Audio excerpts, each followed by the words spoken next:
Exiles, today we embark on an epic journey, a story of determination, nerves, and an ever-growing skill tree that somehow still doesn't have enough points to do everything we want. Yes, we are talking about the history of Path of Exile. Year by year, expansion by expansion, league by league, regret by regret. Now, I know that many of you veteran players have lived through some legendary moments, events, and updates that I might not cover here. So if there is something that deserves a shout-out, drop in the comments. I would love to hear your stories. Buckle up, grab your stash tab extensions, and let's dive into over a decade of action RPG madness. They named me Sinner. The year is 2013, Path of Exile officially launched. And what we get? A dark, gritty world, a skill tree that looks like something NASA will use to send rockets to the moon. And an inventory system so chaotic you will think it was designed by Tetris enthusiasts on a caffeine high. 2013 wasn't just about launching a game. It was about setting the stage for a future action RPG legend. Path of Exile made its big, official debut in October, transitioning from its closed beta phase into an open beta with version 1.0. And with that, the game went free to play, opening its gates to a whole new level of chaos. The combat, well, it was a little junky, but it had that weird, charming vibe that made you say, yeah, I will deal with it. The loot system, imagine winning the lottery, if the lottery mostly gave you a pile of scrap metal and broken dreams. And as far for the campaign, Act 3 was our destination, Dominoes was the big bet, and little did we know, we were all just getting started on the ride that will go so deep we'll need a flashlight and a strong sense of survival. I'm an exile. While Path of Exile was still in closed beta, it didn't stop the devs from cracking out new leagues with enough content to keep players on their toes. Here's a look at what 2013 had to offer. Anarchy League. We got rogue exiles as enemies, because what is dark, gritty world without a bunch of exiles trying to ruin your day? House Locked League. They crack up the gameplay speed, turn up the difficulty, and say, hey, let's make it feel like we are all on a caffeine binge. High risk, high reward. Nemesis and Domination Leagues. Both leagues start on October. They were a 4-month challenge league aimed at players who are looking for more challenging gameplay. In these leagues, every rare monster had one powerful Nemesis modifier, making them even more deadly. Because why not make things extra challenge, right? 2013 was only the beginning of the madness, and we had no idea what is in the store. But hey, we were hooked and the rabbit hole was just getting deeper. 2014 was a huge year for Path of Exile, featuring the game's first major expansion, new challenge league, and major system updates that shaped the game's future. We had in March new invasion and ambush leagues, where was introduced Strongbox and alongside the Sacrifice of the Vol expansion. In this year, Grinding Gear Games says, what if we gave players a way to absolutely ruin their best items? And thus, Sacrifice of the Vol is born, introduce Vol Orbs and the first taste of real corruption, both for our gear and our sanity. First expansion, Sacrifice of the Vol, has one of the most iconic bosses in the game. But Grinding Gear game isn't done. Later that year, we had another expansion, Forsaken Master expansion, and we were suddenly doing favors for NPC who let us decorate hideouts in return. So basically, they are our landlords. But hey, at least we get crafting bench. The Rampage and Beyond leagues were introduced with the Forsaken Masters expansion. Introduce Beyond Demons, monster that spawn if players kill too many enemies too quickly in one area. Rampage League added Rampage kill streaks, which grants stacking buffs and special effects when players kept killing enemies quickly. Beyond Demons became part of the core game, while Rampage mechanics were mostly removed except for some unique items. Introduce the Master System, which allowed players to level up NPCs to unlock crafting bench and hideouts, allowing players to create customized personal space. Added Master Missions, which gave special reward and experience for interact with NPCs. Crafting bench allowed players to modify gear with specific craft modifiers. The Master System was later reworked in 2018 with Betrayal League, but hideouts and crafting bench remain an essential part of the game. And to finish 2014, in December we had Torment and Bloodlines League. Torment League introduced Torment Spirits, ghostly enemies that buff nearby monsters and increase their loot drops. Bloodline Leagues introduced Bloodline modifiers, unique synergistic buffs for monster pack that made encounters more dangerous. Torment Spirits and some Bloodline mechanics were later integrated into the core game. 2015 brings the Awakening, introducing Act 4, new skills and a massive passive tree overall. We are fighting gods, smashing through high difficult zones and discovering that yes, the new socket jewels can make or break a build. Also, optimization is now officially removed from the game. We had also the introduction of divination cards that were a new type of item that drop in many areas of the game. They added the beefed up Malashai fight, one of the hardest boss at the time. Dual sockets along passive tree customization via dual items. Stackable skill gems, making skill modifier more diverse, major skills reworks and new skills. This was also the era of absurd critical strike damage, with players taking 95% critical chance and one-shotting everything. To close the year of 2050, we had Talisman League. Introduced talisman amulets with power amplifying modifiers that could be upgraded by sacrificing other talismans. Introduced the Rigorwall boss fight, a werewolf-themed boss encounter. Talisman mechanics were later removed from the game, but some elements like Rigorwall uniques remained. Death shall be your sentence. Should she find you worthy, you will be given the loyalty and love of an empire. Now we enter the golden age of content drops. In 2060, Ascendancy drops, adding the Labyrinth, punishing dungeon where your biggest enemy is lag. 2060 was a big year for Path of Exile, bringing major leagues, expansion and system overhauls. Here's a breakdown of the key updates. We started with the extended expansion, Paradise League in March 2060, one of the biggest expansions of early PoE history. Introduced the Labyrinth, a roguelike dungeon with traps and puzzles that led us to the Ascendancy system, adding powerful class specialization. Paradise League added Kadira Parandos, who offer powerful unique items for a new currency, Paradise Coins. Introduced enchantments which allow players to modify gear at the end of the Labyrinth. The Ascendancy expansion brought classic specialization and the Labyrinth. Aka, I just died to a Soulblade after a 40-minute run. Players loved the power of Ascendancy, but hated Izaro's traps. The Labyrinth system became core and still influenced the game until today. In the middle of 2060, we had Prophecy League. Introduced Navali, a fortune teller NPC who provide prophecies. I need to peer into the future, offering special challenge and rewards that modify existing content. Prophecy mechanics stay in the core game for years until being removed in 2022. Introduced the Pale Council, a special prophecy boss fight, and brought new unique items and crafting options. In September this year, we had Atlas of Worlds expansion and Incenses League. Atlas of Worlds completely revamped the endgame, bringing one of the most significant overhauls to Path of Exile's endgame. This expansion introduced the Atlas map system, a new way for players to navigate and manipulate the endgame map pool, allowing them to shape their progression and unlock high-tier content. A key addition was the Shaper, a mystery and immense power entity that ensured influence over portions of the Atlas. This led to the introduction of Shaper influence maps, where enemies and bosses gain unique effects, and Shaper influence gear, which came with special, exclusive modifiers that significantly impact characters' builds.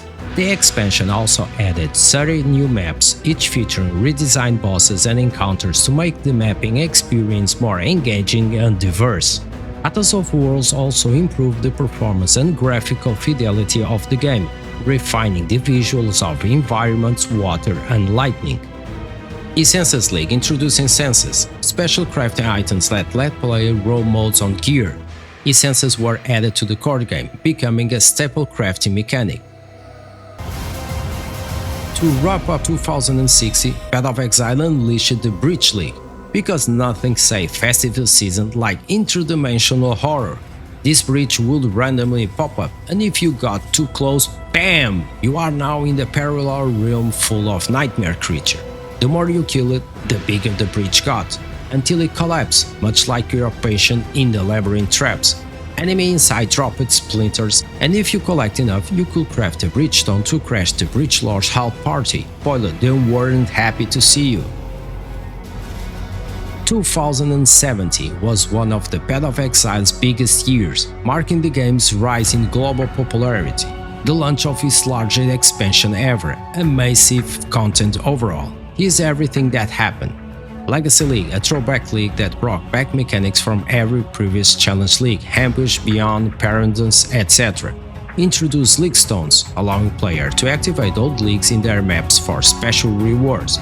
Introduced perfect unique items, new stronger version of existing uniques. Headhunter farming was insane, as the League Stones allow Nemesis farming in controlled ways. The success of Legacy led to many league mechanics become part of the core game. In August we had the Fall of Orient expansion, the biggest expansion yet.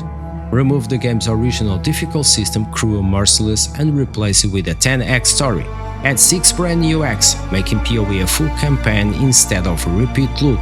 Introduced the Pantheon system, giving passive defenses bonus from gods.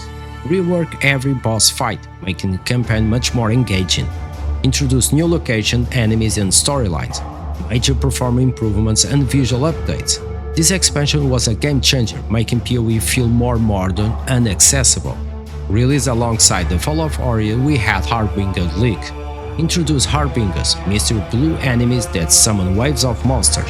Introduce Harbinger Currency, which allow powerful item crafting.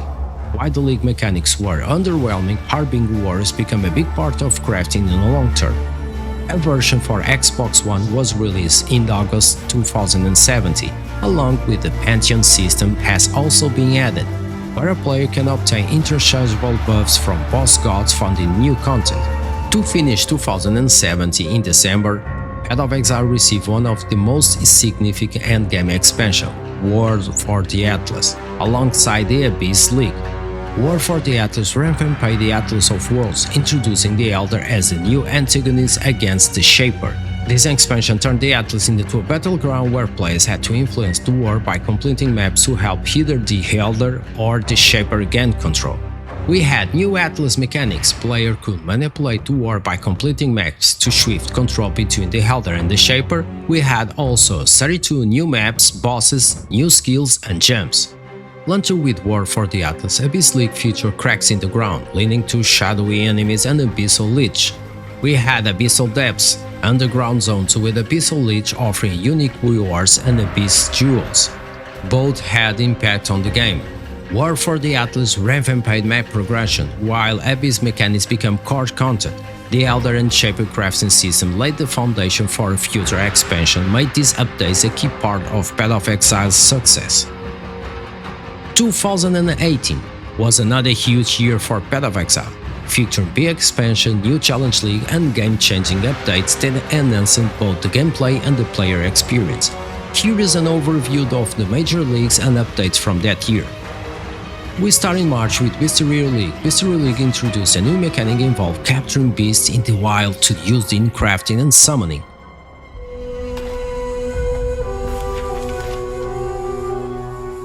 Players could use the menagerie to trap and capture creatures, then combine them in the recipes to enhance items, create powerful minions, or even modify gear.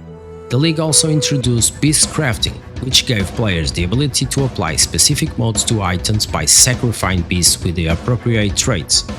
Bestiary League was not fully integrated into the core game, but certain mechanics like beast crafting and the menagerie were added in later updates. In the middle of 2018, June, we had Incursion League, that brought a time travel mechanic to Path of Exile, allowing players to interact with the Temple of Tatswald in the past and change its layout to affect future runs. Could be exploring multiple runs, with each action in past changing how the temple will evolve in the future. This league focused heavily on rewards tied to the temple, with powerful unique items and loot dropped from each of the rooms, providing tons of motivation to optimize the layout. The Incursion League introduced new skill gems and plethora of new item suffixes, enhancing both of the core gameplay and customization for players. 2 months later, in August, we had Delve League.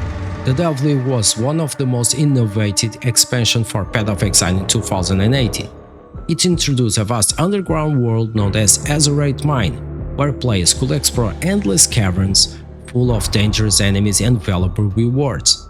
The main feature of this league was the Delve system, which allowed players to dive into the depths and gather Azurite, a new resource, to fuel their progress in the mine.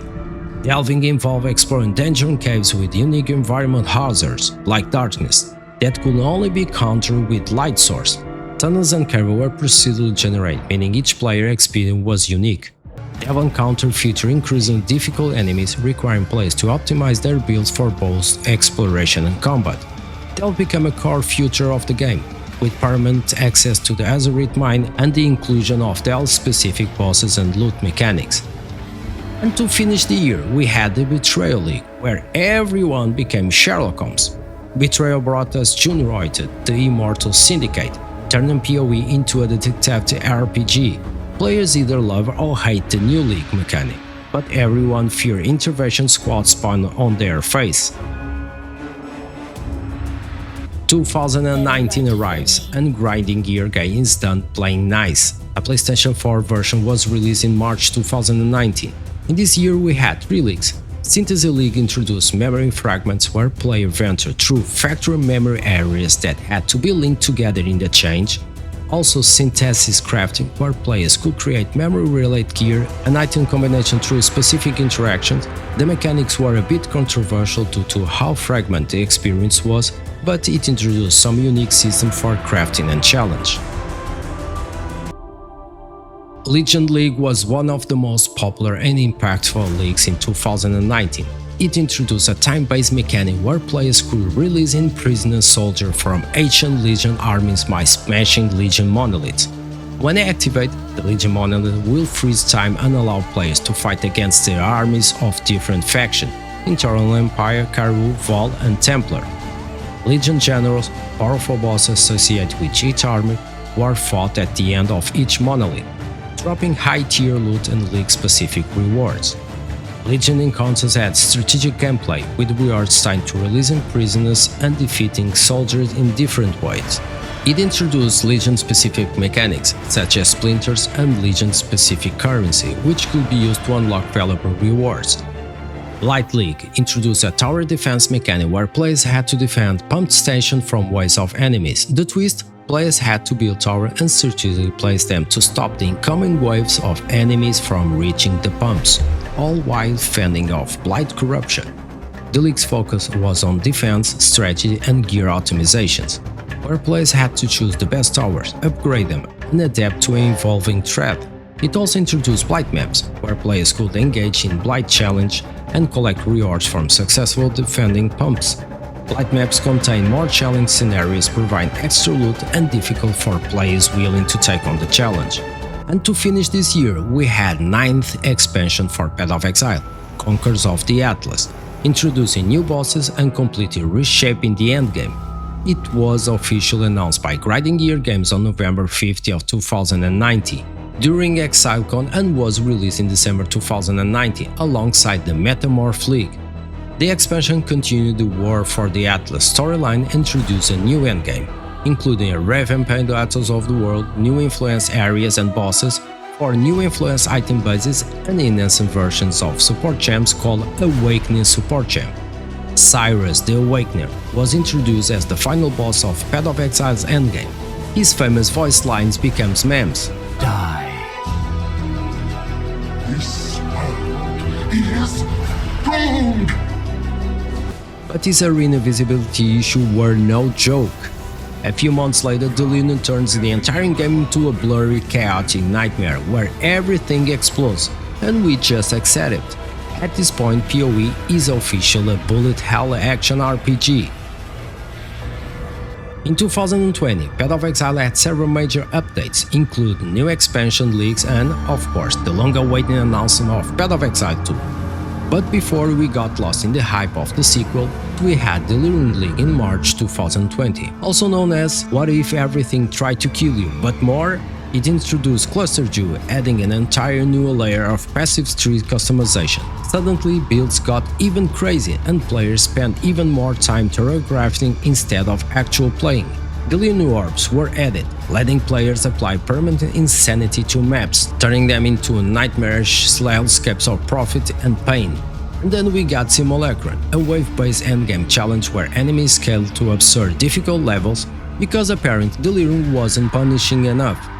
Then came Harvest League in June, also known as Path of Exile Starville Value Edition, where instead of killing monsters instantly, they had to plant seeds and then fight the resulting abomination. The big selling point, deterministic crafting. Finally, a system where players could target specific modes on their gear instead of leaving fate in the hands of RNGs. At launch, it was controversial. Some loved the crafting, others found the league mechanic tedious, but over time elements of harvest were added to the core game, providing that maybe farming wasn't so bad after all. And then in September, we got Haste League, or as some will call it, Path of Grand Theft Auto. This league introduced rogues and haste contracts, allowing players to assemble a crew and break into heavily guarded facilities for loot. Rapidly, new items were added, alternate versions of existing uniques with different effects, opening up new build possibilities. Eventually, Haste has integrated into the core game as a lucrative alternative loot system, but at launch, oh boy, bugs, crash and loading screen plagued the league, turning the Haste experience into a patient test. It was so bad that players nicknamed it Path of Loading, because getting to Haste sometimes took longer than the Haste itself. And that was 2020, a year of ambitious mechanics, questionable launch, and mostly important, the growing anticipation for Path of Exile 2. Little did we know, we were in for an even wilder ride in the years to come. 2021, Grinding Gear Games announced Path of Exile 2, hypes explode. And we're really proud to finally reveal Path of Exile 4.0. Some of us panic. PoE 1 keeps getting updates, and now we are wondering if you are playing a game on borrowed time. 2021 was also the year of nerfs, also known as the Great Depression. God damn it! How many chars am I supposed to make this league? Yeah, it's like you guys want us to have too much fun. Boys, why do you think we only recently implemented the character slot tracker? I'll take 12 character slots, please.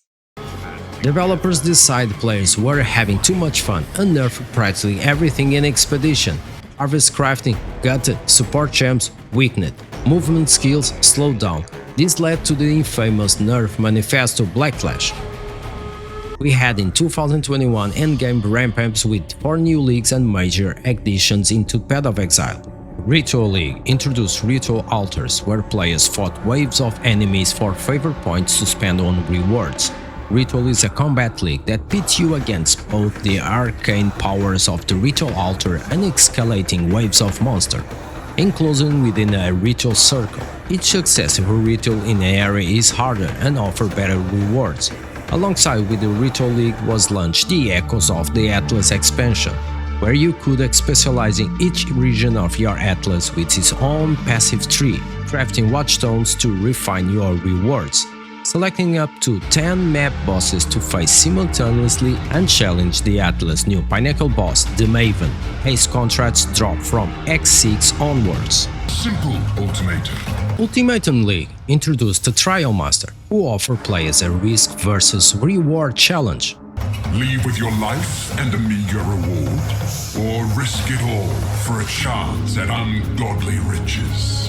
Players had to survive difficult encounters to claim greater rewards. The Trial Master was removed after the league, making his items highly valuable. Heavy balance changes were introduced, nerfing several power builds and making survival even riskier. Expedition League introduced the Conqueror, a new NPC faction with explosive excavations mechanics where players uncover ancient remains and fought off waves of enemies. Introduced reward NPC markets, giving deterministic reward options for currency and gear. Huge nerfs to power creep affect skills, items and defense, forcing many builds to adapt. introduced the Flask rework, limiting their automation and making Flask management a more active part of gameplay. Scourge League introduced the Blood Crucibles, allowing players to corrupt items and map with Scourge modifiers that granted powerful but dangerous effects. Revamped the Atlas system, reducing the number of regions and restricting progression. Nerfed and changed several core mechanics, which caused community backlash, especially due to the increased difficulty and reduced rewards. 2022, the year Path of Exile players learned the true meaning of suffering. Grinding Gear game decided to shake things up with massive Atlas change, to refine new endgame boss and, of course, the infamous Archnemesis modifiers, because why fight normal rare monsters when you can fight raid bosses in your map? From loot nerfs that made currency feel like a myth to the community outrage that forced Grinding Gear games to actually backtrap, this was one of the most controversial years in PoE history. So let's take a look at how 2022 made us question our life choice in raid class. We started with Siege of the Atlas and Archnemesis League. Path of Exile took a massive step forward with Siege of the Atlas, completely revamping the endgame experience. The old Atlas progression system gone. In its place, a unified Atlas with passives tree, giving players more control over their mapping experience. But the real stars of the show, the Swearing at Charge and the Eaters of World, two terrifying endgame bosses that shook up the meta. However, the real controversy came from Archnemesis modifiers. This revamped rare monsters mode made even the simplest encounter feels like boss fights. While the intention was to make rares more interesting, the reality was a massive balance nightmare. As simple mobs became unkillable monsters, players quickly voiced their frustration, setting the stage for future changes. Next we had Sentinel. If Archnemesis didn't frustrate you enough, Sentinel League introduced a new way to make enemies even more powerful. Sentinels, AI controller companions, will empower enemies, increasing their difficulty but also improving their loot drops, at least in theory. The problem? Grinding Gear games also nerfed loot, making it harder to find valuable items. The introduction of Archnemesis modes into the core game only made things worse, with players finding rare monsters far too tanky. The league's mechanics were engaging, but the frustration with loot scarcity and unkillable rares left a sour taste in many players' mouths. Then came Lake of Calandra, a league built around the legendary Mirror of Calandra. Players could now craft their own mirror maps with unique modifiers. Unfortunately, the good ideas ended there. The Archnemesis rare monsters were even harder than before, leading to one of the biggest community backlash in PoE history. Grinding Gear games also heavily nerfed loot, making valuable drops incredibly rare. The backlash was so severe that Grinding Gear games was forced to revert many of these changes in later patch. To make matters worse, while Lake of Calandra struggled, players looked back at the Sentinel League, which had introduced one of the most overpowered crafting mechanics ever. Sentinel's crafting system led to some of the most broken items the game had ever seen, making Calandra's rewards feel underwhelming by comparison. Many players consider Lake of Calandra one of the worst leagues in PoE history. Finally, after months of turmoil, the Forbidden Sector League arrived and turned things around. This expansion introduced a roguelike dungeon system, where players manage resolve instead of hell, bringing an entirely new gameplay dynamic. After months of unpopular change, Grinding Gear games welcomed back many old balanced nerfs, and more importantly, buffed loot, making the game feel rewarding again. The community welcomed this change, and Forbidden Sector became one of the most well-received leagues in years. With the mistakes of Archnemesis and Calandra behind them, Grinding Gear games had finally delivered a league that players genuinely enjoyed, setting a hopeful tone for the future of Path of Exile. Now let's jump to 2023. Big improvements and even more PoE 2 news. We started strong in April 2023 with Crucible League, or as some might call it, Path of Passive Trees inside Passive Tree. This league introduced Weapon Skills Tree, allowing items to gather their own special passive abilities. This was either amazing or a complete disaster, depending on RNG. But Crucible enemies? Yeah, they were way too difficult at launch, forcing Grinding Gear games to nerf them early. The Mage Blood and Headhunter meta shift make some builds even stronger, which, let's be honest, always cause chaos in trade leagues. In the end, crossbow mechanics were not added to the core game, meaning all that weapon tree terror crafting went straight to the PoE history books. Meanwhile, ExileCon 2023 dropped a gameplay showcase of PoE 2, making Path of Exile 1 feel a little Asian. Then came Trial of the Ancestors, or as many players call it, Path of Auto Battler. This league introduced a tactical tournament system where players recruit warriors and build teams to battle against the Karu in an auto battle style competition. It also saw the return of the Trial Master, a fan-favorite boss who had mysteriously vanished back in 2021, much to the delight of long-time players. On the mechanical side, this league introduced huge reworks to Totem, Ward and Tattoos, opening up tons of new build possibilities and revitalizing old playstyles. Trial of the Ancestors turned out to be one of the most well-received leagues in years, providing that strategy can be just as fun as mindless slaughter, something that PoE isn't exactly known for it. And then we close out the year with Affliction League, aka Path of a Poisonous Jungle. This league introduced the Viridian Wildwood, a corrupted forest filled with new enemies and mechanics. Instead of traditional loot explosions, players had to collect wisps to empower areas and earn better rewards. It also brought Wildwood Ascendancy, temporary class-like bonus that let players experiment with insane new builds. Oh, and let's not forget the Poison Meta Explosion. This league made Poison stronger than ever, causing a wave of toxic builds to dominate the game. To wrap up 2023, we had even more PoE 2 beta news and future updates. More gameplay showcase, revealed new skills, class and movement mechanics, keeping the hype alive. The PoE 2 beta was officially delayed to middle of 2024, crushing some dreams, but hey, better delayed than broken, right? And of course, we all know the real date, December 6, 2024, the day PoE 2 finally arrives. The year is 2024 and the Path of Exile 2 beta is finally here. Players log in, excited, and then they realize skills now require aiming. Some cheer, some cry, some run back to PoE 1, where everything is familiar and overpowered. Meanwhile, Grinding Gear game keeps balancing both games because they know we won't pick just one. We had Necropolis by the end of March, brought significant updates and features to the game. In the Necropolis League, players use the Lantern of Arimar to see and influence haunted monsters, assigning spirits with a modifier to control difficulty and rewards. Defeated spirits left behind unresolved anguish corpse, which could be buried in the Necropolis to craft powerful items. The expansion introduced Tier 17 maps with stronger monsters and bosses. Pinnacle boss access was reworked, replacing Atlas keystones with fragments dropped from these higher tier maps. Additional, players could now maintain up to 3 different Atlas passive skills tree layouts, allowing for easier adaptation to various content. In 2024, Path of Exile experienced significant developments, notably the early access launch of Path of Exile 2, and the introduction in July of this year, Path of Exile 1 received the Settlers of Kalgura expansion.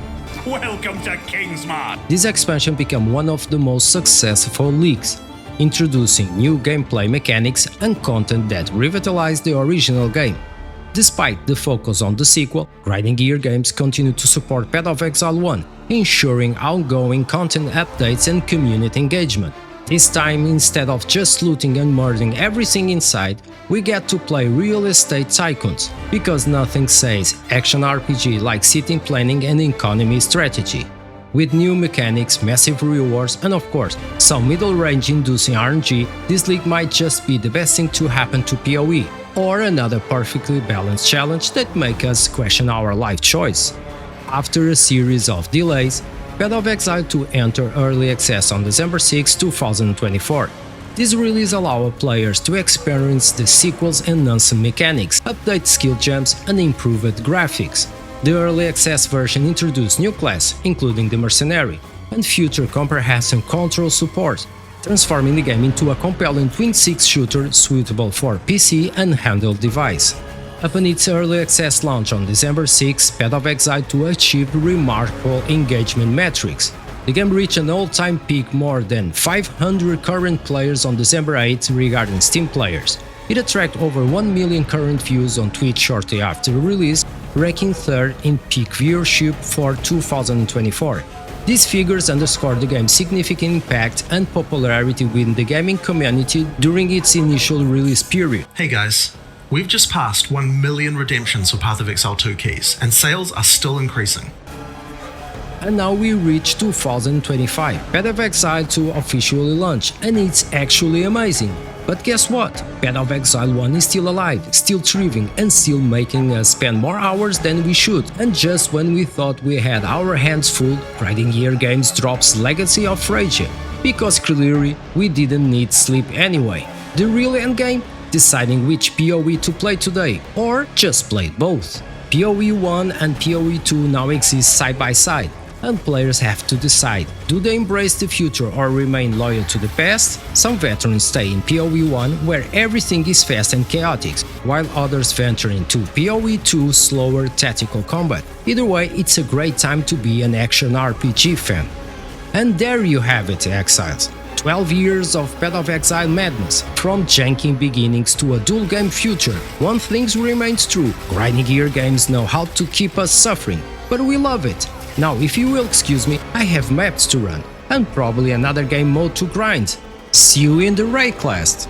Today, I ascend to godhood, and your death shall pave the way.